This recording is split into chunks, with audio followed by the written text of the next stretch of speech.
மீண்டுமாய் அழகான தேவனுடைய பிள்ளைகளை பார்ப்பதற்கு நான் கர்த்தரை நன்றி செலுத்துகிறேன். ஹல்லேலூயா. அது மட்டும் இல்லை, இந்த வாய்ப்பை கொடுத்த இந்த சபையில் உள்ள போதகர்களுக்கு, குறிப்பாக பார்த்த கந்தன் தலைமைத்துவத்துக்கு இருக்கிற கமிட்டி எல்லாருக்கும் நான் நன்றி செலுத்துகிறேன். அநேகரை பார்த்த முகங்கள், சில புதிய முகங்களை நான் பார்க்கிறேன். இருந்த போதிலும் கர்த்தருடைய பிரசன்னத்தில் நாம் இருப்பதே நம்மளுடைய பலன். ஆமென். ஹல்லேலூயா. என்னடி சொல்லுங்க, கர்த்தருடைய பிரசன்னத்தில் நாம் அமர்ந்திருப்பதே நம்மளுடைய பலன். ஹல்லேலூயா. நன்றியோடு அவர் சோத்தரிப்பும். இந்த காலவேளையிலே வீட்டிலே தூங்காதபடி நீங்கள் எழும்பி தேவனை ஆராதிக்கும்படியாக, தேவனுடைய வசனத்தை, வார்த்தையை கேட்கும்படியாக, தேவனுடைய சத்தத்தை கேட்கும்படியாக வந்திருக்கிற ஒவ்வொருவர்களுக்கும் கர்த்தருடைய பலன் நம் மேல் இருந்தது என்று ஒரு அர்த்தம். ஹல்லேலூயா. ஆகையால் நம்முடைய கர்த்தருடைய பலத்தை தேடி வரவில்லை, கர்த்தருடைய பலத்திலே நாம் வந்திருக்கிறோம். ஆமென். அதுக்காக கைகளை தட்டி கர்த்தரை ஸ்தோத்தரிப்போம். ஹல்லேலூயா. நன்றியோடு அவரை நாம் ஸ்தோத்தரிப்போம். என்னுடைய செய்திக்கு நாம் நேராக கடந்து செல்வோம். கொடுக்கப்பட்டிருக்கிற தலைப்பு என்னவென்றால், வல்லமைக்கு முன் நாம் ஆயத்தப்படுகிற ஒரு பயணம். ஆமென். ஹல்லேலூயா. ஆகையால் தேவனுடைய வல்லமையை குறித்து இந்த நாட்களிலே அநேக பேர் இந்த 40 நாளை அவர்கள் அனுசரிப்பது உண்டு. தேவனுடைய வல்லமையிலே வளரும்படியாக அநேகர்கள் இந்த நாட்களை பார்ப்பது உண்டு. ஆனாலும் வசனத்தில் நாம் பார்க்கிறோம், நாம் இந்த வல்லமையை குறித்து பேசுவதற்கு முன்பதாக தேவ ஜனங்களாக நாம் தேவனுடைய வீட்டுக்கு வந்து இந்த வல்லமையை குறித்து நாம் அறிந்து கொள்வதற்கு முன்பதாக என்ன விதமான வல்லமையை குறித்து நாம் காத்திருக்கிறோம், எந்த விதமான வல்லமைக்காக நாம் வந்திருக்கிறோம் என்று முதலாக நாம் புரிந்து கொள்ள வேண்டும். ஆமென். ஏனென்றால் இந்த உலகத்திலே அநேக விதமான வல்லமைகள் உண்டு. அரசியல் வல்லமை உண்டு, பண வல்லமை உண்டு, அதிகாரத்தினுடைய வல்லமை உண்டு. அப்படி என்று பார்த்தால் நம்மளை வாழ்ந்திருக்கிற இந்த உலகத்தில் அநேக விதமான வல்லமையினுடைய மத்தியிலே இன்றைக்கு தேவ ஜனங்களாக இருக்கிற நாம் தேவனுடைய வீட்டிற்கு ஒரு வல்லமையை தேடி வந்திருக்கிறோம். ஆமென். ஹல்லேலூயா. ஆனாலும் இந்த வல்லமைக்கும் உலகத்தில் காணப்படுகிற வல்லமைக்கும் வித்தியாசம் உண்டு. ஆமென். நாம் தேவனுடைய பிரசன்னத்தில் தேடுகிற இந்த வல்லமை உலகத்தில் இல்லாத ஒரு வல்லமை. ஆமென். இந்த வல்லமை நம் பணத்தாலே வாங்க முடியாத ஒரு வல்லமை. ஹல்லேலூயா. எத்தனை பேர் ஹல்லேலூயா சொல்றீங்க? ஆமென். இந்த தேவன் கொடுக்கிற இந்த வல்லமையை நம்மளுக்குள்ளார எவ்வளவு பணம் இருந்தாலும், எவ்வளவு பதவி இருந்தாலும், அது மூலியமா நம்ம என்ன செய்ய முடியாது? இந்த வல்லமையை நாம் வாங்க முடியாது. ஆமென். அது மட்டும் இல்லை, எவ்வளவு விதமான நம்மளுக்கு அரசியல் உடைய வல்லமை இருந்தாலும் அதை வைத்து என்ன செய்ய முடியாது? தேவனுடைய வல்லமையை நாம் வாங்க முடியாது. ஹல்லேலூயா. ஆகையால் இந்த வல்லமை தேவன் இடத்துல இருந்து மட்டும் வருகிற வல்லமை. ஆமென். The power that we are talking about, the power comes only from God. Hallelujah. இது தேவன் கிட்ட இருந்து வருகிற வல்லமை, அது நம்மளுக்கு வேண்டும். ஆமென். எத்தனை பேர் இந்த வல்லமை வேண்டும் என்று விரும்புகிறீர்கள்? கைகளை உயர்த்துங்கள். ஆண்டவர் இந்த காரியத்தை பார்த்து கொண்டிருக்கிறார். ஹல்லேலூயா. ஆனால் நம்ம பார்க்க போகிறோம், இந்த வல்லமையை பெற்றுக்கொள்வதற்கு நம்மளுடைய காரியங்கள் ஏதாவது இருக்க வேண்டும் என்று நாம் பார்ப்போம். என்னோட சேர்ந்து ஒன்று வாசித்துக் கொள்ளுங்கள். அப்போஸ்தலர் 1:8. பரிசுத்த ஆவி உங்களிடத்தில் வரும்போது நீங்கள் பலன் அடைந்து எருசலேமிலும் யூதேயா முழுவதிலும் சமாரியாவிலும் பூமியின் கடைசி பரியந்தமும் எனக்கு சாட்சிகளாய் இருப்பீர்கள் என்றார். ஹல்லேலூயா. மீண்டும் வாசிங்க பிரதர். பரிசுத்த ஆவி உங்களிடத்தில் வரும்போது, பரிசுத்த ஆவி உங்களிடத்தில் வரும்போது நீங்கள் பலன் அடைந்து எருசலேமிலும் யூதேயா முழுவதிலும் சமாரியாவிலும் பூமியின் கடைசி பரியந்தமும் எனக்கு சாட்சிகளாய் இருப்பீர்கள் என்றார். எனக்கு வல்லமையாய் இருப்பீர்கள், எனக்கு சாட்சிகளாய் இருப்பீர்கள். ஆமென். ஆனாலும் அந்த வல்லமையாய் நான் வாழ்வதற்கு நீங்களும் நானும் பெற்றுக்கொள்ள வேண்டும். அதான் போட்டிருக்கேன், you shall receive. ஆமென். ஹல்லேலூயா. சொல்லுங்க, நான் பெற்றுக்கொள்ள வேண்டும். ஹல்லேலூயா. பெற்றுக்கொள்வதற்கு ஒரு வாஞ்சை இருக்க வேண்டும். ஆமென். பெற்றுக்கொள்வதற்கு ஒரு வாஞ்சை இருக்க வேண்டும். எதுவுமே தேவனுடைய காரியத்தை நம்மளுக்கு வாஞ்சை இல்லை என்றால் என்ன செய்ய முடியாது? பெற்றுக்கொள்ள முடியாது. ஆமென். படிக்காத பிள்ளைங்களை எந்த உயர்ந்த ஸ்கூலுக்கு நீங்க அனுப்பினாலும் என்னது? படிப்பு ஏறாது. பிரின்ஸ் சார்ல்ஸ்க்கு அனுப்பின கல்லூரி கூட நீங்க அனுப்பலாம். பிரின்ஸ் சார்ல்ஸ் போன ஸ்கூலுக்கு கூட அந்த பிள்ளைய நீங்க என்ன செய்யலாம்? அனுப்பலாம். ஆனா என்ன இருக்காது? படிப்பு ஏறாது. அதே போல முதலாவது இந்த பரிசுத்த ஆவியினுடைய வல்லமையை நாம் பெற்றுக்கொள்வதற்கு நம்மளுக்கு அந்த வாஞ்சை இருக்க வேண்டும். we must have that desire. ஆமென். அந்த ஒரு வாஞ்சை நம்மளுக்குள் இருக்க வேண்டும். மான்கள் நீரோடையை வாஞ்சிக்கிறது போல நம்முடைய ஆத்மா தேவனுடைய வல்லமையை பிரசன்னத்தை வாஞ்சிக்கிறதாய் முதலாவது நாம் இருக்க வேண்டும். ஆமென். ஹல்லேலூயா. எத்தனை பேருக்கு தெரியும் இந்த மான்கள் நீரோடையை வாஞ்சிக்கிறதுக்கு உள்ள அர்த்தம் என்னதென்றால், இந்த மான்க்கு ஒரு வாஞ்சை உண்டு. அந்த வாஞ்சை என்ன? அது நீரோடையை வாஞ்சிக்கிறது. ஆமென். நீரோடையை வாஞ்சிக்கிற இந்த மான் இருந்த இடத்துல இருந்து கொண்டுட்டு நீர் என்னை தேடி வரட்டும், நீர் என்னை தேடி என்று சொன்னால் என்ன ஆகும்? அந்த மான் தாகத்திலே செத்து போகும். அதே போல தேவனுடைய வல்லமை எனக்கு வேணும், தேவனுடைய வல்லமை என்னை தேடி வரட்டும்னு நம்ம இருந்தா நம்ம இந்த வல்லமையை பார்க்காதபடி பேங்கராப்சிலே செத்து போயிடுவோம். ஆகையால் எப்படி இந்த மான் தண்ணீர் எங்கே இருக்குதுன்னு அதுக்கு தெரியும். ஆமென். அதோடைய சுவாசத்துக்கு ஒரு வித்தியாசமான ஒரு வல்லமை உண்டு. தண்ணி எங்கே இருக்குன்னு அதோட காதுகளுக்கு தெரியும். அதோட மூக்கில் சுவாசம் என்னதான் எடுக்க முடியும்? தண்ணி எங்கே இருக்குன்னு அது தேடி போவதற்கு மான்களுக்கு தெரியும். அதே போல தேவனுடைய பிள்ளைகளா நீங்களும் நானும் வல்லமையா இருப்பதுக்கு இந்த பரிசுத்த ஆவியானவர் கிடைக்க இடம் நம்மளுக்கு தெரிய வேண்டும். ஆமென். Where can we find the power of the Holy Spirit? ஆமென். ஹல்லேலூயா. ஆகையால் நாம் பார்க்க போகிற சில காரியங்கள் வேதத்திலிருந்து நாம் பார்க்க போகிறோம். இந்த தேவனுடைய வல்லமையை நீங்களும் நானும் பெற்றுக்கொள்வதற்கு முன்பதாக சில குட்டி கதைகள் எனக்கு உண்டு. மொத்தம் 5 குட்டி கதைகள் இருக்கு. ஆனால் 5ஐயும் சொல்லுவதற்கு எனக்கு நேரம் இல்லை. ஆகையால் ஒரே ஒரு கதையை மட்டும் சொல்லி நாம் கடந்து போவோம். ஆமென். நாம் வாழ்க்கையிலே வேதம் சொல்லுகிறது, நாம் பரிசுத்த ஆவியானவர் பெற்றுக்கொண்டதுக்கு பின்பதாக நாம் பலமாய் இருப்போம். ஆமென். You will receive power. ஆமென். நாம் பலமாய் இருப்போம். பரிசுத்த ஆவியானவர் உங்க மேல் வந்தோனே நீங்க பலன் அடைவீர்கள். ஆமென். அது எதுக்கு ஒப்பாய் இருக்கிறது என்றால், வேதத்திலே நாம் பார்க்கிறோம், ஒரு கட்டடத்தை உயரமாய் கட்டுவதற்கு முன்பதாக முதலாவது செய்ய வேண்டிய வேலை என்னங்க? அஸ்திபாரம் மட்டுமில்லை, அஸ்திபாரத்தை ஆழமாய் நோண்ட வேண்டும். ஆமென். எந்த அளவுக்கு நம்மளுடைய கட்டடம் உயரமாய் இருக்க நாம் ஆசைப்படுகிறோமோ அந்த அளவுக்கு அஸ்திபாரத்தின் வேலை ஆழமாய் நோண்டப்பட வேண்டும். ஆமென்.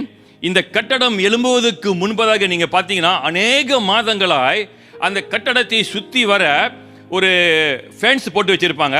நம்ம அங்கேருந்து பார்த்துக்கிட்டே இருந்தா கட்டடம் ஏறாது. ஆனால் வேலையை போட்டாங்க, வேலை துவங்கி விட்டது அப்படின்னு நம்ம பார்ப்போம். நான் புக் பண்ண கொண்டோமினியம் எப்போ தான் ஏற போதோ அப்படின்னு நம்ம 2 வருஷத்துக்கு முந்தி கட்டியிருப்போம். 2 வருஷமா போய் பார்த்தா ஒரு கட்டடம் கூட என்ன செய்யாது? ஏறாது. ஆனால் என்ன நடக்குது? அந்த உயரமான கட்டடத்தை கட்டுவதற்கு முன்பதாக, அந்த உயரமான கட்டடத்தை சரியாய் கட்டுவதற்கு முன்பதாக, அந்த உயரமான கட்டடம் பாதுகாப்பாக இருக்கிறதுக்கு முன்பதாக அஸ்திபார வேலை சரியாய் நடக்க வேண்டும். ஆமென். அநேக நேரத்தில் இதைத்தான் நம்முடைய வாழ்க்கையிலே ஆண்டவர் செய்கிற ஒரு காரியம். ஆமென். தேவனுடைய ஆவியானவர் பெற்றுக்கொண்டு நீங்களும் நானும் வல்லமையாய் வாழ்வதற்கு ஆண்டவர் அநேக நேரத்தில் அவர் மறைந்திருந்து செய்கிற காரியத்தை நாம் யாரும் பார்ப்பதில்லை. ஆமென், ஹல்லேலூயா. நாம் நினைக்கிறோம், ஆண்டவரே உடனே எனக்கு வல்லமை கொடுத்துடலாமே, உடனே எனக்கு வல்லமை இறங்கிடலாமே, உடனே நான் சிங்கத்தினுடைய வாயை நான் கிழித்திடலாமே அப்படின்னு நம்ம நினைக்கிறோம். ஆனால் ஆண்டவருடைய வல்லமை நம்மளுக்கு வருவதற்கு முன்பதாக ஒரு ஆயத்தம் என்கிற ஒரு காலம் ஒன்று உண்டு. A time of preparation. ஹல்லேலூயா. ஆனால் ஆண்டவர் இங்கே இருக்கிற ஒவ்வொருவரையும் அவர் வல்லமையாய் ஆர்க்க விரும்புகிறார். ஹல்லேலூயா. இந்த கட்டடம் போல இந்த கட்டடம் உயராய் வருவதற்கு முன்பதாக அநேக தேவையில்லாத காரியத்தை அவர் என்னதான் செஞ்சு வேணுமா, நோண்ட வேண்டும். ஆழமாய் நோண்டி அதை செயல்படுத்துறது போல நம்மளுடைய வாழ்க்கையில, அநேக பேருடைய வாழ்க்கையில தேவனுடைய ஆவியானவர் உடைய வல்லமை வருவதற்கு முன்பதாக ஆண்டவர் நம்மளுடைய கேரக்டரை என்ன செய்யணும், அதை நம்முடைய குணங்களை சரி செய்ய வேண்டும். ஆமென், ஹல்லேலூயா.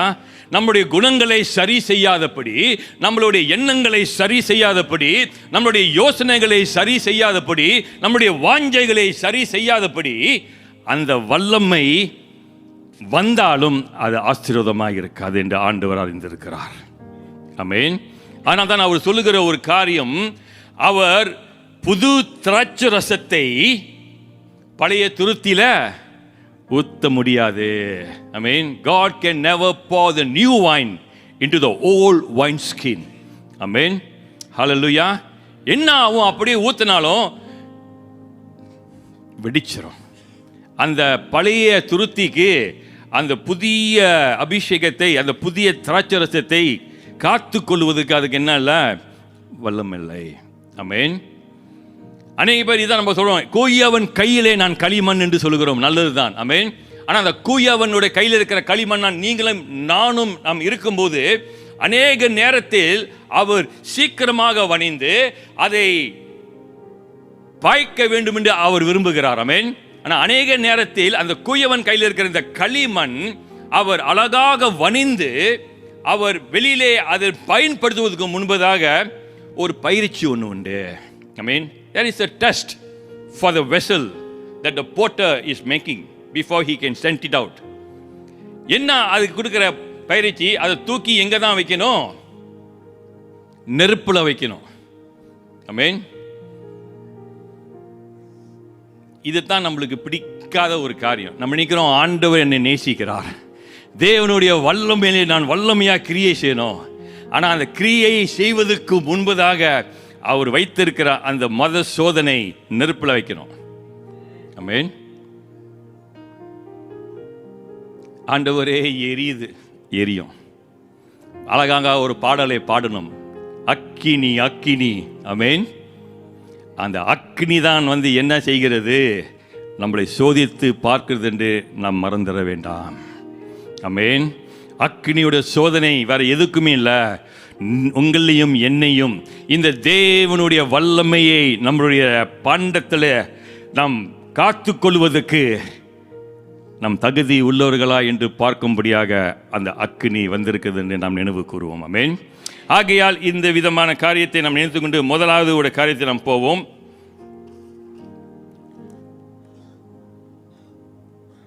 அப்போஸ்தலர் 1:7 ஆங்கிலத்திலும் தமிழிலே அப்போஸ்தலர் 1:5 வாசிக்க கேட்போம். ஆகையால் நீங்கள் எருசலேமை விட்டு போகாமல் என்னிடத்தில் கேள்விப்பட்ட பிதாவின் வாக்கு தத்தம் நிறைவேற காத்திருங்கள் என்று கட்டளையிட்டார். சரி, இந்த பிதாவுடைய வாக்கு தத்தத்தை பெற்றுக்கொள்ளும்படியாக, அதான் வல்லமை. ஆமென். சொல்லுங்க, பிதாவோட வாக்கு தத்தம் தான் வல்லமை. உலகத்தில் கொடுக்கிற வாக்கு தத்தம் கிடையாது. பிதா இடத்திலிருந்து கொடுக்கிற வாக்கு தத்தம் தான் அந்த வல்லமை. அந்த வல்லமையை பெற்றுக்கொள்வதற்கு என்ன செய்யணும்? இன்னுமா வாசிங்க பிரதர். அநேக பேர் வேதம் கொண்டு வரல, தேவனுடைய ஆலயத்துக்கு போகும்போது கைவீசு மாதிரி வந்திருக்கீங்க. தயவுசெய்து என்னுடைய தாழ்ந்த ஒரு வேண்டுகோள், அடுத்த நாள் தேவனுடைய வீட்டுக்கு வரும்போது ஒரு வேதத்தை கொண்டு வாருங்கள். ஆமென். வேதத்தை, வசனத்தை பார்க்காத மனிதன் அவனுடைய அழகை பார்க்காதவன். ஆமென். வேதத்தை திறந்து தேவனுடைய வசனத்தை பார்க்காத மனிதன் அவன் இருக்கிற கோலத்தை எப்படி என்று அவன் அறிந்து கொள்ள முடியாத ஒரு மனிதன். ஆமென்.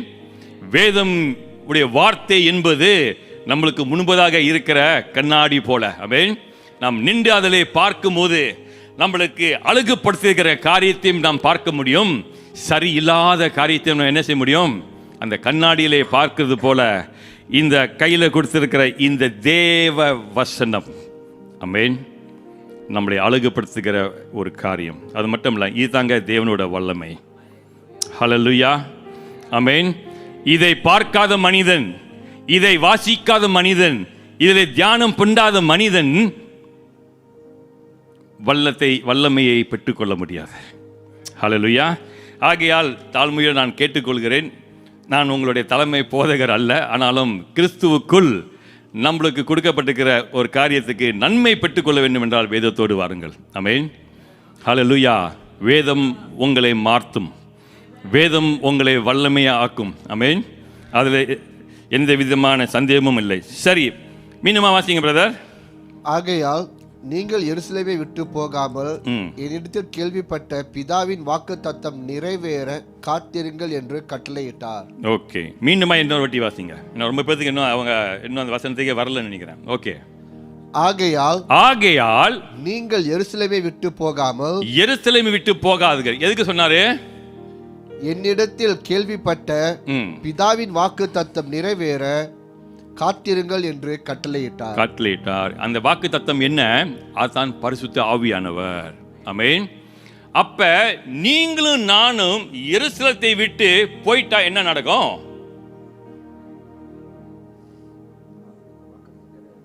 பிதாவுடைய வாக்கு தத்தம் வராது. பிதாவுடைய வாக்கு தத்தம் வராதுன்னா என்ன? பிதாவுடைய வாக்கு தத்தம் வராதுன்னா வல்லமை வராது. வல்லமை வரலன்னா என்ன பாஸ்டர்? வல்லமை வரலன்னா நீங்களும் நானும் வெறும் டம்மி பீஸா தான் இருப்போம். பேருக்கு வேணா தாவீது போட்டிருக்கலாம், ஆனா தாவீது போல கோலியாத்தோட தலையை வாங்க முடியாத ஒரு தாவீதாய் நான் எப்படி இருப்பேன்? ஒரு டம்மி பீஸா இருப்போம். பேர் யோசுவான்னு வச்சிருப்போம், ஆனா யோசுவான்னு பேரை வைத்துட்டு யுத்த காலத்துல ஜெயம் வருவதற்கு ஆயத்தத்தோடு இருக்கும்போது இருள் வருகிறது மாதிரி இருக்கு. யோசுவா சொல்லுகிறார், இருள் வந்தால் நாம் இந்த போர்ல ஜெயம் கொள்ள முடியாது. ஆகையால் யோசுவா என்ன செய்தார்? அந்த சூரியனை பார்த்து என்ன சொன்னார்? ஒளியாதே, அங்கே கொஞ்சம் நேரம் நில். ஆமென். வீட்டுக்கு போயிடாத, என்ன செய்ய, கொஞ்ச நேரம் அங்கே நில்லு, எங்களுக்கு கொஞ்சம் வேலை இருக்குன்னு சொல்லும் போது சூரியன் நின்றுச்சா நிக்கலையா? அதே போல அநேக யோசுவாக்களுக்கு அந்த அதிகாரம் இல்லை. ஆமென். அநேக பேர் நீங்களும் நானும் பேதுரு போலதான் படகுல ஏறுகிறோம், அலைகளை பார்க்கிறோம், கடலோட கொந்தளிப்பை பார்க்கிறோம், ஆனா இயேசுவை போய் எழுப்பிட்டு இருக்கோம். நீங்களா ஒரு ஆண்டவரா? நாங்க இங்க கடல்ல தத்தளித்து கொண்டிருக்கிறோம் படகு மேல, ஆனா நீங்க ரெஸ்ட் இப்போ உங்களுக்கு தேவையா ஆண்டவரே? நாங்கள் எவ்வளோ கஷ்டப்பட்டு இருக்கோம், உங்களுக்கு ரெஸ்ட் தேவையா அப்படின்னு போயிட்டு எழுப்புற மாதிரி எழுப்பி கேட்டோடனே ஆண்டவர் கடலையும் போய் ஆகிட்டு சொன்னார், அற்ப விசுவாசிகளே. ஆமென். ஆண்டவர் எதிர்பார்த்தது என்ன? பேதுரு அந்த கடலை பார்த்து என்ன சொல்லியிருக்கணும்? இறையாதே, அமைதியாகிற. ஆமென். நீங்களும் நானும் வாழ்ந்து கொண்டிருக்கிற இந்த கடைசி நாட்களிலே அநேக கிறிஸ்துவ குடும்பத்தில் ஒரு வல்லமை குறைந்து கொண்டிருக்கிறது. என்ன வல்லமை? நம்மளுக்கு பிறந்திருக்கிற பிள்ளைகளை தேவனுடைய பொக்கிஷத்தை, தேவனுடைய சுதந்திரத்தை நாம் வழி காட்ட முடியாம அந்த வல்லமையை இழந்து கொண்டிருக்கிறோம். We are losing the power to guide our children to God. Amen. அநேக சபையிலே நாம் பார்க்கிறோம், அநேக வாலிபர்களை காணவில்லை. இங்க இருக்கீங்க, கர்த்தருக்கு ஸ்தோத்திரம். ஆனா அநேக சபையில போனா வாலிபர்கள் இல்லை. ஆமென். என்னென்று விசாரிக்கும் போது பெற்றோர்கள் சொல்லுகிற ஒரு காரியம், பாஸ்டர் இப்போட பிள்ளைகளை நாங்கள் என்ன செய்ய முடியல, வழி நடத்த முடியல பாஸ்டர். பாஸ்டர் பிள்ளைகள் எங்களுடைய பேச்சுகளை கேட்பதில்லை.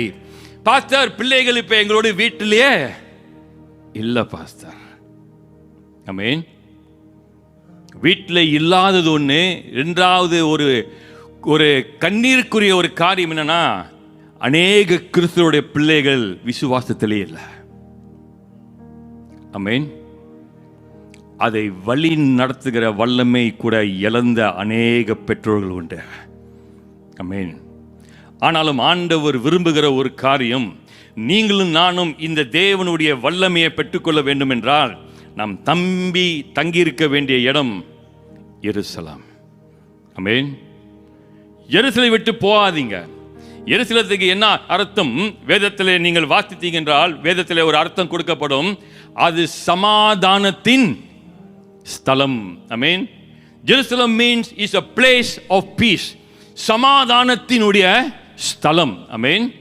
ஆகையால் நாம் பார்க்கிறோம், ஆண்டவர் சொல்லுகிற ஒரு காரியம், பரலோகத்திலிருந்து இந்த வல்லமை உங்களுடைய வாழ்க்கையிலே வர வேண்டும் என்றால் நீங்களும் நானும் தங்க வேண்டிய ஒரு இடம் எருசலேம். ஆமென். ஹல்லேலூயா. எருசலேம் எதை குறிக்கிறது? சமாதானத்தின் ஸ்தலம் என்று குறித்தாலும் தேவனுடைய பிரசன்னத்தை குறிக்கிற ஒரு இடம். ஹல்லேலூயா. ஆமென். நீங்களும் நானும் இந்த காலவேளையில எங்கே உட்கார்ந்து இருக்கிறோம்? ஏதோ DUMC ஒரு பேர்ல அது ஒரு பேர் இருந்தாலும் நாம் உட்கார்ந்து இருக்கிற இடம் தேவனுடைய சமாதான ஸ்தலத்தில் நாம் உட்கார்ந்து இருக்கிறோம். ஆமென். ஹல்லேலூயா. தேவனுடைய பிரசன்னத்திலே நாம் அமர்ந்திருக்கிறோம். ஆகையால் தேவனுடைய பிரசன்னத்திலே அமர்ந்திருக்கிற நீங்களும் நானும் ஒரு காரியம் நிச்சயம், பரலோகத்தின் உடைய காரியத்தை நாம் பெற்றுக்கொள்வது நிச்சயம். ஹல்லேலூயா. ஆகையால் நீங்க வந்துட்டு வெறுமையாய் நாம் போடுவதில்லை, நாம் வந்துட்டு தேவனுடைய வல்லமையால் நிரப்பப்பட்டு போகிறோம். ஆமென். ஹல்லேலூயா. எவ்வளவு நாளைக்கு பாஸ்டர் இந்த வல்லமையில நான் நிரப்ப பண்ணோம்? போன வாரம் நான் பாஸ்டர் நிரப்பப்பட்டேன், அதனால வாரம் நிரப்பப்பட்டேன் பாஸ்டர். அது உங்களுடைய சாய்ஸ். போன வாரம் சாப்பிட்டீங்க, விட்டுட்டு இந்த வாரமா மத்த அப்புறம் வந்து சாப்பிட்றீங்க. ஒவ்வொரு நாளும் சாப்பிட்றோம்ல பலமா இருக்கிறதுக்கு. அவ்வளவுதான். வல்லமையாய் வாழ்வதற்கு, பலமாய் வாழ்வதற்கு ஒவ்வொரு நாளும் நான் தேவனுடைய வல்லமையிலே நிரப்பப்பட வேண்டும். ஆமென். ஒவ்வொரு நாளும் நான் வந்து தேவனுடைய ஆவியிலே நிரப்பப்பட வேண்டும். ஒவ்வொரு நிமிடமும் நான் நிரப்பப்பட வேண்டும். ஆமென். இந்த வல்லமையை நீங்களும் நானும் பெற்றுக்கொள்கிற இடம் எங்கன்னா, மார்க்கெட்டுக்கு போனீங்கன்னா கிடைக்காது. காலைல நீங்க மார்க்கெட் போனீங்கன்னா என்ன கிடைச்சிருக்கும்? மரக்கறி வாங்கியிருக்கலாம், மீன் வாங்கியிருக்கலாம், கோழி வாங்கியிருக்கலாம். ஆனா அந்த வல்லமையை அங்க வாங்க முடியாது.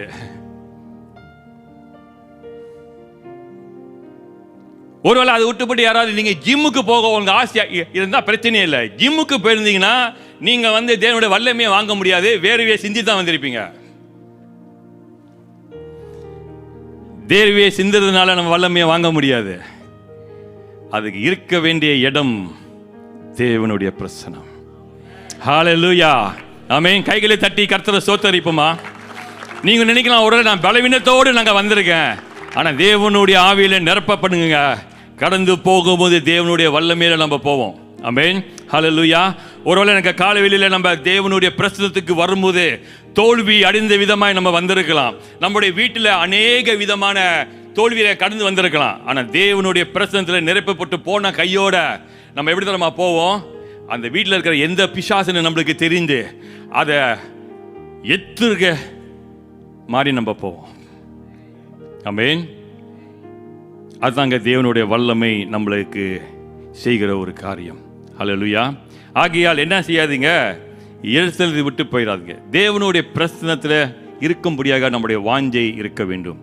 மான்கள் நீரோடைய வாஞ்சிக்கிறது போல நம்முடைய பிரசன்னம், நம்மளுடைய வாஞ்சை தேவனுடைய பிரசன்னத்துக்குள் வரும்படியாக வாஞ்சை இருக்கணுங்க. ஆமென். அந்த விதமான வாஞ்சை உள்ள மனிதன் ஆசீர்வதிக்கப்படுவான். ஹல்லேலூயா. ஆகையால் எருசலேத்தை விட்டு என்ன செய்யாதீங்க, வெளியில போகாதீங்க. இந்த எருசலேத்தை விட்டு வெளியே போன ஒரு கதையை நீங்க படித்திருப்பீங்க. ஒருவன் எருசலேத்தை விட்டு எரிகோ போக வழியிலே அப்படின்னு நம்ம நல்ல சமாரியனுடைய கதையை வாசிக்கும் போது இதை நம்ம வாசிப்போம். ஆமென். அதில் பிடிச்சமான ஒரு காரியம் எனக்கு என்னன்னா, அந்த கதையில் அதோட ஆரம்பம் தான். ஆரம்பமே அழகா இப்படி தான் சொல்லுது. ஒருவன் எருசலேத்திலிருந்து எரிகோவுக்கு போக வழியில். அப்படின்னா அவன் வாழ்க்கையில் என்ன நடந்துன்னு தெரியல. நல்லா எருசலேத்தில் அதே தேவனுடைய சபைக்கு போயிட்டு இருந்து வந்தவன் தான். ஆனால் ஒரு நாள் அவனுக்கு என்ன பூச்சுன்னு தெரியல, ஏதோ ஒரு ஆவி பூந்துருக்குன்னு நான் நினைக்கிறேன்.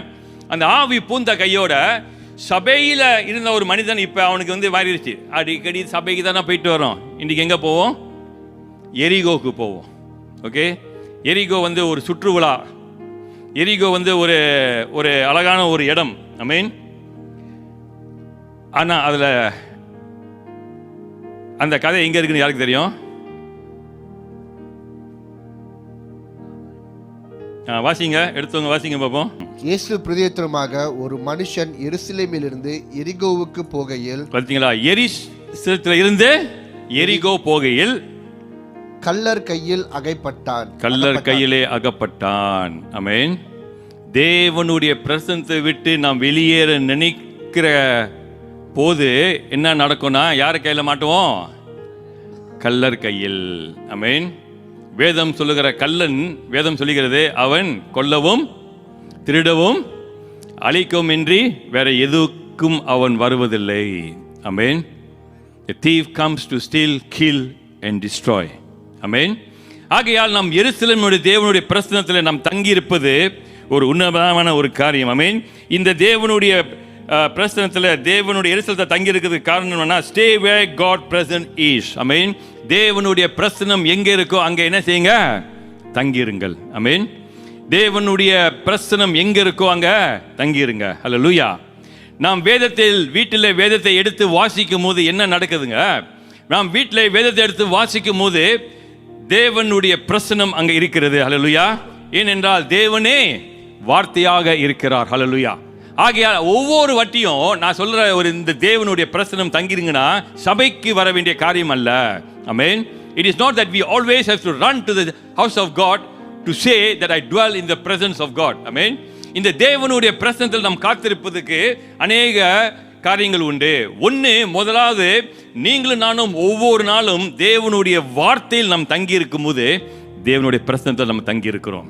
ஹல்லேலூயா. ஆமென். Why is it so? ஏன் தேவனுடைய வார்த்தையில தங்கி இருக்கும்போது அவர் பிரசன்னத்தில் ஏன் தங்கி இருக்கேன்? என்ன அர்த்தம்? கொஞ்சம் பேர் கேள்வி கேட்க போறேன். ஓகே, சொல்லுங்க பிரதர். உங்களை தான் ரெண்டாவது உட்காந்துருக்கீங்களா? எங்க இருந்து? நீங்க தான். ஓ, ஓகே. வேற யாருக்கா தெரியும்? ஓகே சிஸ்டர், நீங்க சொல்லுங்க. அந்த முதல்ல உட்காந்துருக்கீங்களா? நீங்க தான். ஓகே. தேவனுடைய பாதுகாப்பு. ஓகே, தேவனுடைய வார்த்தையில் நாம் தங்கியிருக்கும் போது எப்படியாக நாம் நிச்சயமாக சொல்ல முடியும் நான் தேவனுடைய பிரசன்னத்தில் தங்கியிருக்கேன்னு? ஏன்னா தேவனுடைய வார்த்தையை அவர் தான் அந்த வார்த்தை. ஆமென். ஆதியிலே வார்த்தை இருந்தது, அந்த வார்த்தை தேவனாகவே இருந்தது. அப்ப நீங்களும் நானும் தேவனுடைய வார்த்தையில நாம் நிலைத்து இருக்கும் போது யாரோட பிரசன்னத்தில் நிலைத்திருக்கோம்? தேவனுடைய பிரசன்னத்தில். அதை நினைத்துக் கொள்ளுங்கள். ஆமென். ஒவ்வொரு நேரத்திலும் நாம் இந்த தேவனுடைய வசனத்தை தொடர்ந்து வாசிக்கும் போது நினைத்துக் கொள்ளுங்கள், நாம் ஒரு கதை புஸ்தகத்தை நாம் வாசிக்கவில்லை. ஆமென். ஏதோ ஒரு காரியத்தை நான் விளங்கிக் கொள்ள வேண்டும் என்று இந்த புக்கை நான் திருப்பவில்லை. ஹல்லேலூயா. ஏதோ ஒரு தகவல் எனக்கு தெரிந்து கொள்ள வேண்டும் என்றுக்காகவே இது என்சைக்ளோபீடியா கிடையாது. இது தான் தேவன். ஹல்லேலூயா. ஒவ்வொரு நாளும் நாம் தேவனுடைய வசனத்தை நாம் திறந்து வாசிக்கும் போது நாம் தேவனோடு இருக்கிறோம். தேவன் என்னோடு இருக்கிறார். ஹல்லேலூயா. ஆகையால் நாம் தேவனுடைய வசனத்தை நாம் வாசிக்கும் போது தேவனுடைய பிரசன்னம் அங்கே இருப்பது நிச்சயம். ஹல்லேலூயா. இதைத்தான் அநேக நேரத்தில் நாம் இழந்து விடுகிறோம். ஆமென். தேவனுடைய பிரசன்னம் அங்க இருக்கு, தேவனுடைய பிரசன்னம் இந்த கூட்டத்தில் இருக்கு, தேவனுடைய பிரசன்னம் அங்க இருக்குது என்று நாம் அநேக இடத்துல ஓடி விட்டு இந்த பிரசன்னத்திலே நாம் அமர மறந்து விடுகிறோம். ஹல்லேலூயா. கைகளை தட்டி நாம் கர்த்தருக்கு ஸ்தோத்திரிப்போம். ஆமென். தேவனுடைய ஆவியானவர் நம்மளை விடுவிக்கிறதுக்காகவே வந்திருக்கிறார். ஆமென்.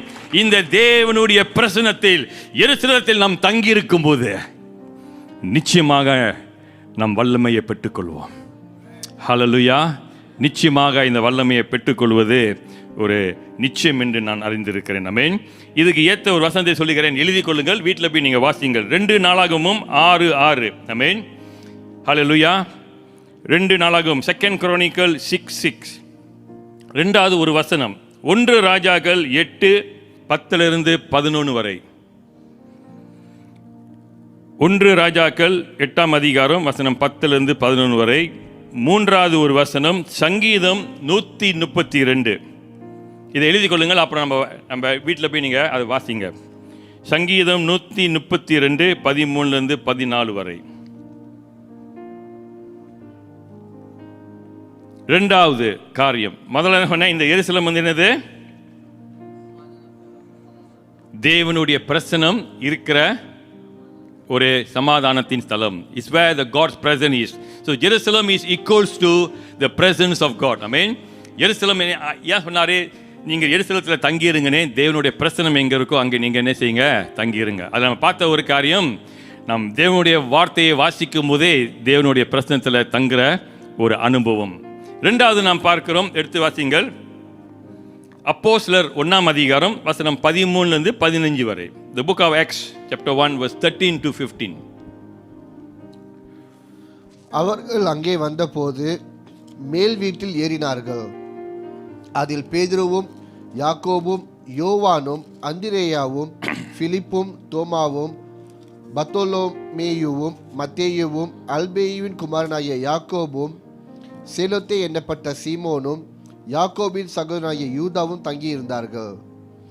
அங்கே இவர்கள் எல்லோரும் ஸ்திரீகளோடும் இயேசுவின் தாயாகிய மரியாளோடும் அவருடைய சகோதரர் கூட ஒருமனப்பட்டு ஜெபத்திலும் வேண்டுதலிலும் தரித்திருந்தார்கள்.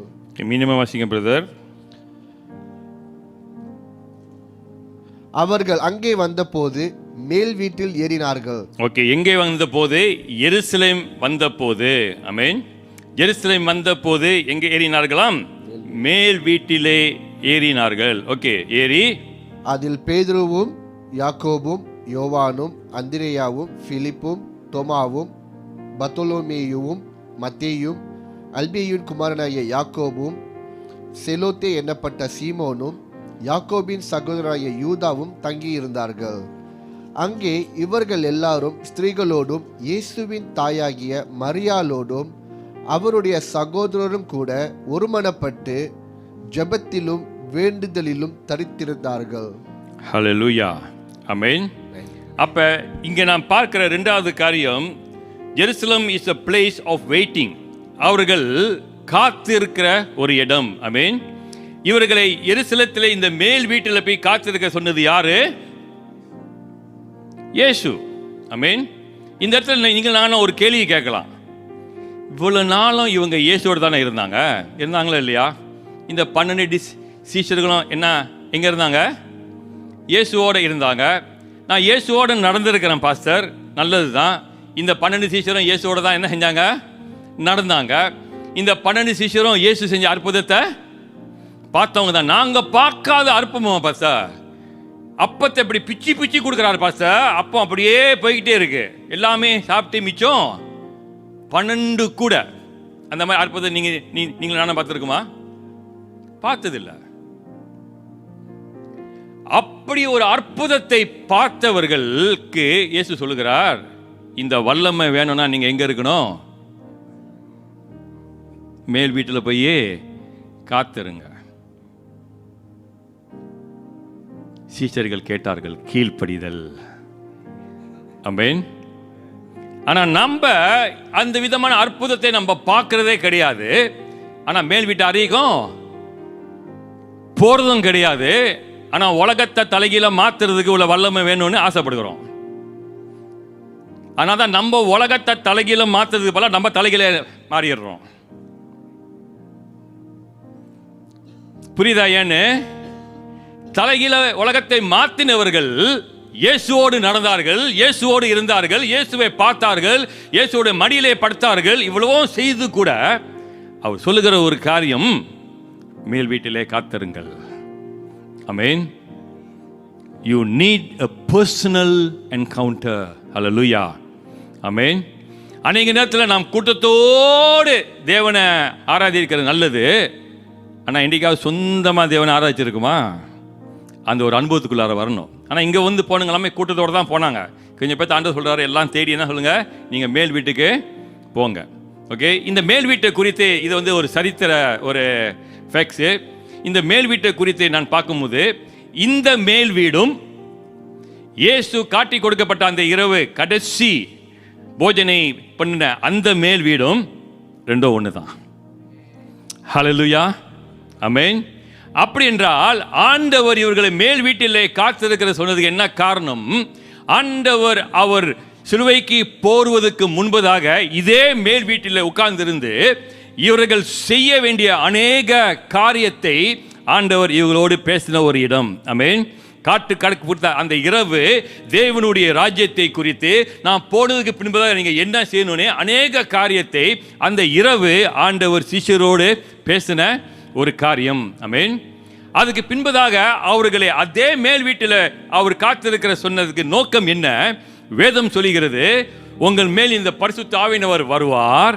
அவர் வந்து நான் என்னாலும் உங்களுக்கு நான் சொன்னேனோ அதை நீங்கள் செய்யும்படி உங்களுக்கு என்ன செய்வார்? நினைப்பூட்டுவார். ஆமென்.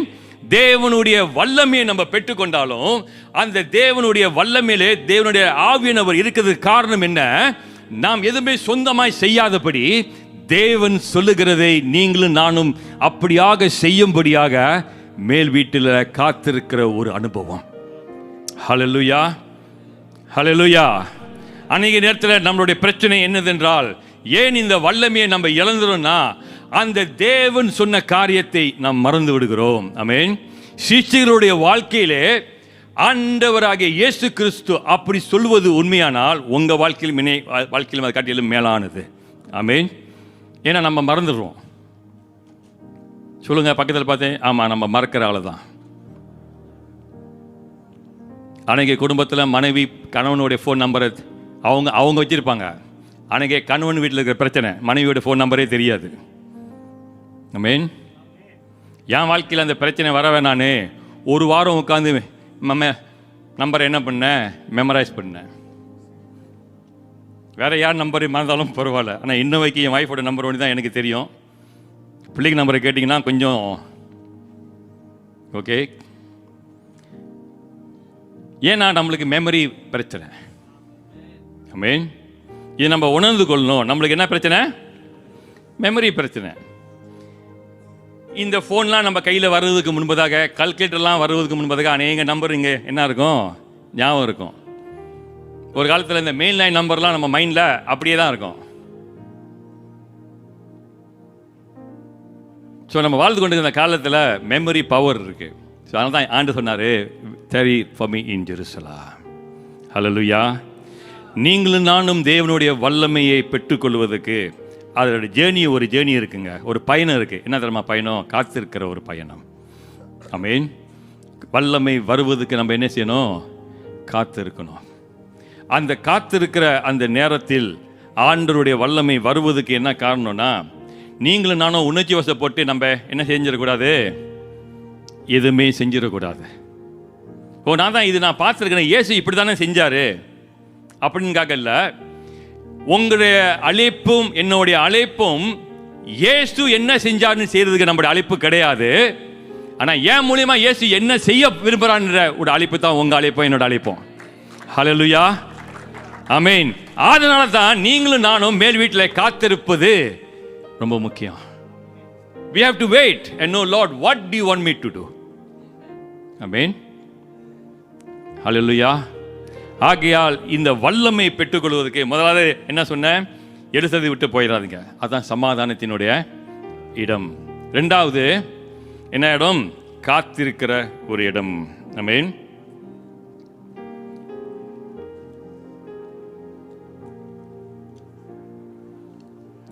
ஆகையால் அந்த காத்து இருக்கும் போது அதில் என்ன இருக்கணும்? கீழ்ப்படிதல் இருக்கணும். ஆமென். There is an obedience in that waiting. முன்னக்கூட்டி ஓடிடாதீங்க. தாமதித்து லேட்டாகவும் என்ன செய்யாதீங்க? ஓடாதீங்க. The preparation is the time to know the time of God. தேவனுடைய நேரத்தை நாம் அறிந்து கொள்வது ரொம்ப முக்கியம். ஆமென். ஸோ ஆகையால் கீழ்ப்படித்தோடு நம்ம என்ன செய்வோம்? காத்திருப்போம். மூன்றாவது, it's a place of preparation. Okay, ஆயத்தம் செய்கிற ஒரு இடம். அப்போஸ்தலர் 1:8. பரிசுத்த ஆவி உங்களிடத்தில் வரும்போது நீங்கள் பலனடைந்து எருசலேமிலும் யூதேயா முழுவதிலும் சமரியாவிலும் பூமியின் கடைசி பரியந்தமும் எனக்கு சாட்சிகளாய் இருப்பீர்கள் என்றார். தேவனுக்கு உலக கடைசி வரை சாட்சியாய் இருப்பதற்கு எருசலேம் என்கிற அந்த இடம் ஆயத்தப்படுத்துகிற ஒரு இடம். It's a place of preparation. ஆமென். நாம் வல்லமையாய் இருப்பதற்கு நம்ம ஆயத்தப்படுகிற இடம் எங்க? தேவனுடைய பிரசன்னத்தில் நீங்களும் நானும் ஆயத்தப்படுகிறோம். ஆமென். ஹல்லேலூயா.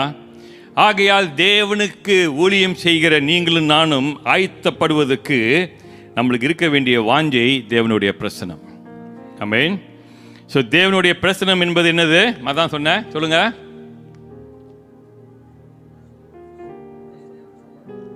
தேவனுடைய வார்த்தையிலே நிலைத்திருப்பதே தேவனுடைய பிரசனத்துக்கு வாஞ்சையாய் இருப்பது. ஆமென். இந்த உண்மை நம்மளுக்கு அறிந்த பின்பதாக நம்மளால சிந்திக்க முடிகிறது. என்ன சிந்திக்க முடிகிறது? ஏன் தேவனை ஏற்றுக்கொண்ட அநேக ஜனங்களுடைய மத்தியில சிலர்கள் வல்லமையாய் இருக்கிறார்கள், சிலர்கள் வல்லமை குறைந்து இருக்கிறார்கள்.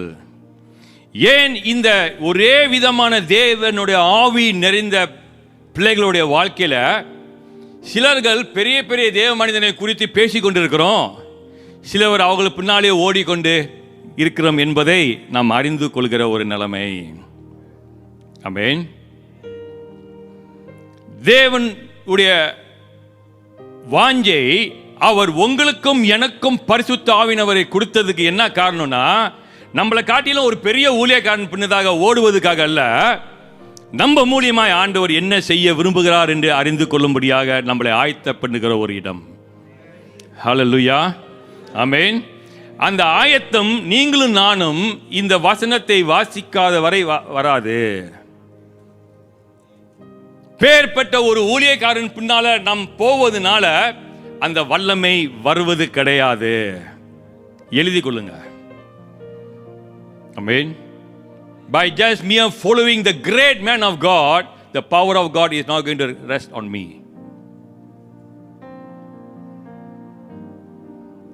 நீங்களும் நானும் செய்ய வேண்டிய அடிப்படை காரணம் என்னன்னா வசனம். மனிதன் அப்பத்தினால் மட்டும் ஜீவிப்பதில்லை, ஆனாலும் தேவனுடைய வாயிலிருந்து புறப்படுகிற ஒவ்வொருடைய வார்த்தையிலே அவன் பிழைப்பான். ஆமென். Man shall not live by bread alone, but by every word that comes out from the mouth of God. தேவனுடைய வாயிலிருந்து புறப்பட்டு வர்ற வார்த்தையை கேட்பதற்கு எனக்கு என்ன இருக்க வேண்டும்? காதுகள் இருக்க வேண்டும். ஹல்லேலூயா. அநேக பேர் ஏன் தெரியுமா, தேவன் பேசுகிறது நம்மளால கேட்க முடியல, கேட்கிற காது நம்ம கிட்ட இல்லை. நம்ம காது வந்து செலக்டிவ். எந்த விஷயம் நம்மளுக்கு கேட்கணுமோ அதை மட்டும் நம்ம கேட்போம். பக்கத்து விட்டு அம்பூச்சியோட கதை நம்மளுக்கு கேட்குது, இந்த பக்கத்தில் இருக்கிற அக்காவோட கதை நம்மளுக்கு கேட்குது, அவங்க போடுற சண்டை கேட்குது,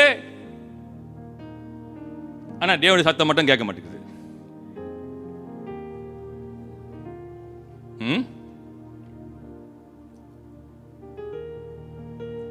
இவரு கேட்கறது இல்ல, ஆனா இந்த மண்டையை கொண்டுட்டு எல்லாம் போறது. பாஸ்டர், தீர்க்கதரிசி, ஆண்டவர் என்னை பத்தி என்ன சொன்னாரு?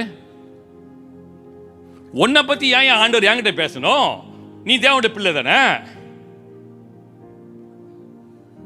தேவனுடைய பிள்ளைங்க தானே, அப்பா ஏன் உன்கிட்ட பேச மாட்டேங்கிறாரு? இல்லை, எனக்கும் எங்க அப்பாவுக்கும் சண்டை, அதை போய் சரி பண்ணிட்டு வா.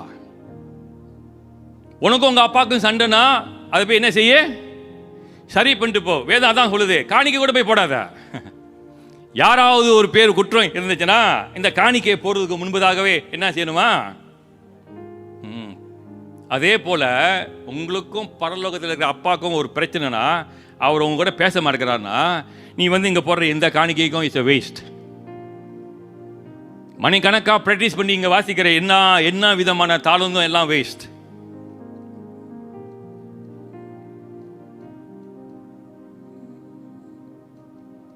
Do the first thing first. Amen. ஆகையால் ஆண்டவர் பேச விரும்புகிறார். ஆண்டவர் சொல்கிறார், நான் பேசலன்னா உனக்கு என்ன இல்லை? ஜீவன் இல்லை.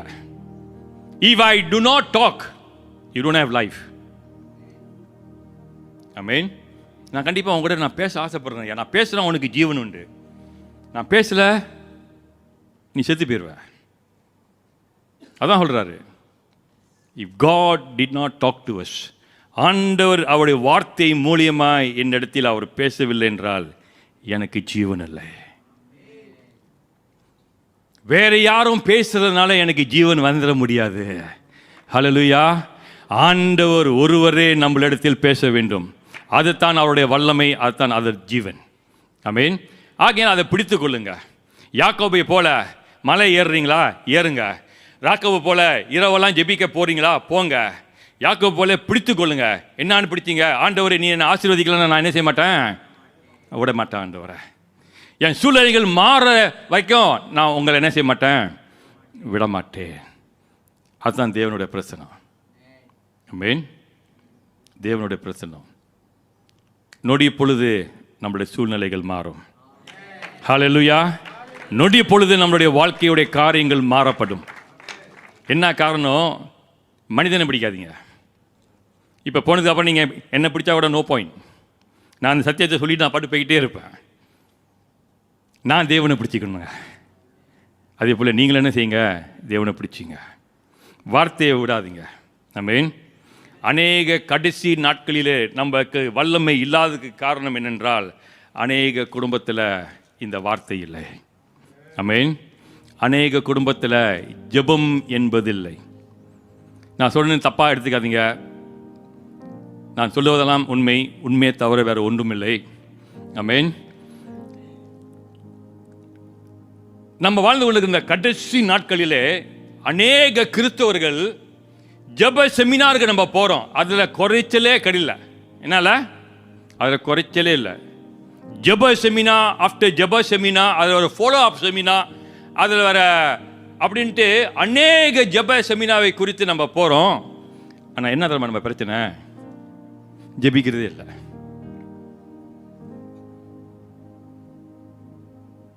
மூணு நாள் செமினா கொடுத்து போயிட்டு வந்ததுக்கு அப்புறம் அந்த கூட்டத்தை ஒழுங்கு பண்ணோட நோக்கம் என்ன தெரியுமா?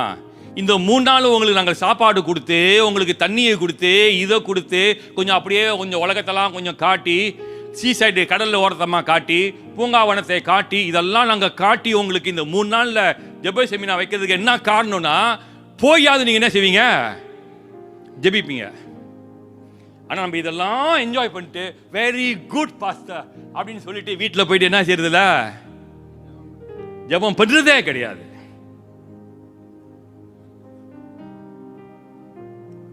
அதனால தான் நம்மளுடைய பிள்ளைகளை நாம் இழந்து கொண்டு இருக்கிறோம் என்பதை நாம் அறிந்து கொள்ள வேண்டும்.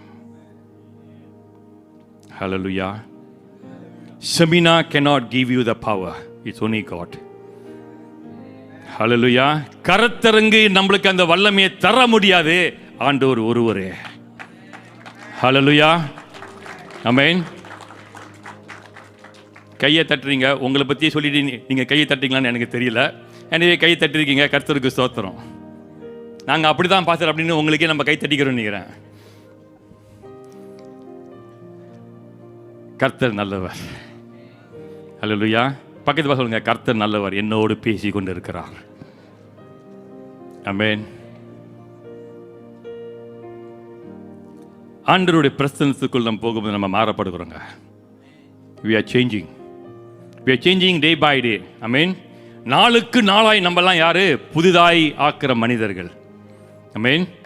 கடைசியாக அப்போஸ்தலர் அதே 1:8. பரிசுத்த ஆவி உங்களிடத்தில் வரும்போது நீங்கள் பலனடைந்து எருசலேமிலும் யூதேயா முழுவதிலும் சமரியாவிலும் பூமியின் கடைசி பரியந்தமும் எனக்கு சாட்சிகளாய் இருப்பீர்கள் என்றார். அமேன், எனக்கு சாட்சிகளாய் இருப்பீர்கள் என்றார். அமேன். எருசலேம் என்பது a place of new beginning. அமேன், ஒரு புதிய துவக்கம். அல்லேலூயா. நீங்களும் நானும் ஆண்டவர் எருசலேத்திலே காத்திருக்க சொன்னதுக்கு என்ன காரணம் என்றால் அது ஒரு புதிய துவக்கம். அமேன். என்ன புதிய துவக்கம்? இதுக்கு முன்பதாக இந்த தேவனுடைய பரிசுத்த ஆவியினுடைய வல்லமை வருவதற்கு முன்பதாக நான் வாழ்ந்ததெல்லாம் எனக்காக. அமேன். சொல்லுங்க, வாழ்ந்ததெல்லாம் எனக்காக. நான் ஆசைப்பட்டதெல்லாம் எனக்காக. திருமணம் செய்ய ஆசைப்பட்டதெல்லாம் எனக்காக. அழகான ஒரு மாப்பிள்ளை வேணும் பாஸ்டர். எப்படி இருக்கணும்? வலித்தியா இருக்கணும், மூக்கு வந்து கூற அமிதாப் பச்சன் மாதிரி இருக்கணும் அப்படின்னு நம்ம எல்லாம் படுற ஆசை எல்லாம் யாருக்கு? வீடு வச்சிருக்கணும், யாருக்காக? எனக்காக. காடி வச்சிருக்கணும், யாருக்காக? நல்லா பேங்க்ல அக்கவுண்ட் இருக்கணும், எதுக்காக? நான் நல்லா செலவு பண்ணணும், அதுக்கு அவர் தூக்கி தூக்கி கொடுத்துக்கிட்டே இருக்கணும். எல்லாம் யாருக்காக? ஆனால் தேவனுடைய ஆவியானவர் வந்த பின்பு நம்மளுக்கு ஒரு புதிய துவக்கம், ஒரு புதிய ஆரம்பம். என்ன ஆரம்பம்? அவருக்காக சாட்சியாய் வாழ்வதற்கு. ஹல்லேலூயா. ஆமென். யாருக்காக சாட்சியாய் வாழ்வதற்கு? அவருக்காக. நான் ஏற்கனவே சொல்லியிருக்கேன், சாட்சியாக சொல்லலை, சாட்சியாக வாழ சொன்னார். சாட்சி சொல்லுவது ரொம்ப ஈஸி, ஆனால் சாட்சியாக வாழ்வது ரொம்ப கஷ்டம். ஆமென். சாட்சியாய் வாழ்வது ரொம்ப கஷ்டங்க. அதான் எங்களை மாதிரி பாஸ்டர் மாதிரி இருக்கோமே, எங்கள் வாழ்க்கை என்ன ரொம்ப கஷ்டம். ஏன்னா இங்கே இருக்கும்போதே விசுவாசி யாருன்னு நம்ம இப்படி பார்க்கும்போது எல்லாத்தையும் நம்மளோட கண்களுக்கு வருவதில்லை, கண்களிலே நம்மளோட சிந்தனையிலே பதிவு வைக்கவும் முடியாது. ஆனால் அங்கே இருக்கிற அத்தனை கண்கள் நான் யாருன்னு தெரியும். ஷீலாப்பா வெளியில் போகும்போது பாஸ்டர்னு நம்மளை கூப்பிடுவாங்க, ஒரு சத்தம் பார்த்தா நம்மளுக்கும் அவங்களுக்கும் பாஸ்டர், நான் பார்த்தேன் பாஸ்டர், உங்களுக்கு நீங்கள் அந்த டிஎம்சி தானே பிரிச் பண்ணீங்க அப்படின்னு சொல்கிற கூட்டம் ரொம்ப பேர் எனக்கு இருக்கு. அதனால் யோசிச்சு பாருங்க, எங்களுடைய வாழ்க்கையினுடைய சாட்சி எப்படியா இருக்கணும். ஆமென். அதனால் நீங்களும் குறைஞ்சவங்களும் கிடையாது, சேம் தான். ஏன்னா நம்மளை விசுவாசினே உலகத்துக்கு தெரியும், இவங்க சபைக்கு போகிறவங்களுக்கு அவங்களுக்கு தெரியும், நம்ம கிறிஸ்தவன்னு உலகத்தில் உள்ளவங்களுக்கு தெரியும். அதனால் நம்ம எங்கே போகும்போதும் நான் சாட்சி சொல்லுகிறதல்ல, சாட்சியாய் வாழ்கிறவர்கள். ஹல்லேலூயா. அந்த ஆவியானவர் நம்மளுக்குள்ளார வந்தோடனே நம்ம வாழ்கிற சாட்சி புதியது. அதனால் ஒரு புதிய ஆரம்பம் நம்மளுக்கு வருகிறது. ஹல்லேலூயா. ஆமென். ஸோ ஆகியா நாம் எழும்பி நின்று நம்மளை கொஞ்ச நேரத்தில் ஒரு பாடலை நினைக்கிறேன் நம்ம பாடுவோம். அந்த ஒரு பாடலை பாடி நம்முடைய வாழ்க்கையை கர்த்தருக்கு நாம் ஒப்பு கொடுப்போம். ஆமென். ஹல்லேலூயா. கர்த்தர் என்னோட பேசின அனுபவம் உண்டு, கர்த்தர் என்னோட நடந்த அனுபவம் இருந்தாலும் நீங்களும் நானும் தேவனுடைய பரிசுத்த ஆவியிலே நிரப்பப்படுகிற ஒரு அனுபவம் நம்மளுக்கு தேவை. ஹல்லேலூயா. ஆமென். மான்கள் நீரோடையை வாஞ்சிக்கிறது போல நம்முடைய ஆத்துமா கர்த்தருடைய பிரசன்னத்தை வாஞ்சிக்கிறதலாக இருக்கட்டும். ஆமென். அந்த வாஞ்சியம் உள்ளவர்கள் கைகளை உயர்த்துங்கள், கண்களை. அவருக்காக காத்திருக்கிற ரொம்ப ரொம்ப நல்லவர், ரொம்ப ரொம்ப நல்லவர், வார்த்தை என்றும் மாறாதவர், உன்னை என்னையும் நேசிப்பாரு. நான் இயேசுவை காதலிக்கிறேன்.